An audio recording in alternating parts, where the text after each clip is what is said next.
Chemistry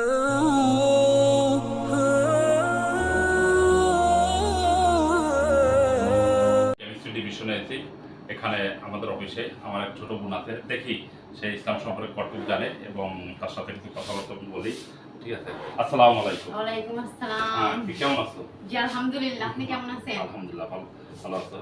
এখন তুমি তো একজন মুসলমান, ঠিক আছে, সেই হিসেবে আমি তোমাকে কিছু ইসলামিক প্রশ্ন ধরবো, তুমি কি উত্তর দিতে পারবা? হ্যাঁ অবশ্যই। ইনশাআল্লাহ।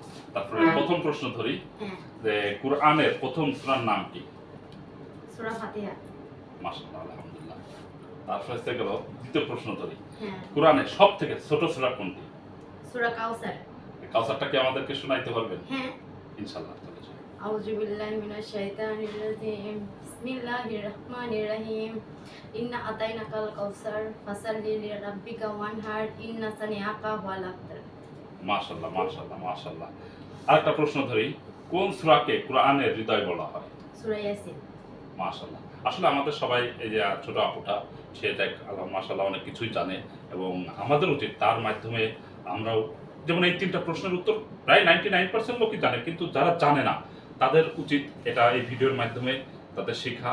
আমার উদ্দেশ্য হচ্ছে গেলো, আমরা যেসব প্রশ্ন জানি না কিংবা অনেক কিছু ইসলাম সম্পর্কে জানি না, যাতে আমার ভিডিও দেখার মাধ্যমে একটা প্রশ্ন শিখতে পারে এবং একটা জিনিস শিখতে পারলে হয়তো সেটাই আমার কামিয়াবি। সবাইকে আমি বিদায় নিচ্ছি। আসসালামু আলাইকুম রহমতুল্লাহি ওয়া বারাকাতুহু।